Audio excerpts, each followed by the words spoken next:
मैं एक आम मजदूर हूँ जो 18,000 की तनख्वाह में गैस, बिजली, पेट्रोल, ये सारी चीज़ें खुद अफोर्ड करता हूँ। घर का खर्चा भी चलाता हूँ इस 18,000 में। वो अल्लाह जानता है कैसे हम मजदूर लोग जो हैं आम पाकिस्तानी कैसे घर का निज़ाम चला रहे हैं, वो सबको पता है। लेकिन मुझे शिकवा है, शिकायत है, सवाल है मेरा, ये ब्यूरोक्रेसी, ये जज साहिबान जिनकी लाखों रुपए तनख्वाहें, ये गैस, ये बिजली, पेट्रोल, ये क्यों इनको फ्री दिया गया है जबकि लाखों की तादाद में इनकी तनख्वाहें हैं और प्लाट बंगले इनको अलग दिए गए हैं। ये कैसा इंसाफ है, कैसा निज़ाम है भाई? हमें ऐसा निज़ाम नहीं चाहिए।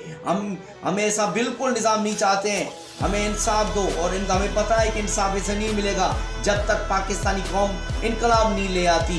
इसलिए जागो पाकिस्तानियों, जागो, अभी भी वक्त है, वरना याद रखो ऐसी खुदकुशियाँ करके मरोगे, अपने बच्चों को भी मारोगे, खुद ही मारोगे।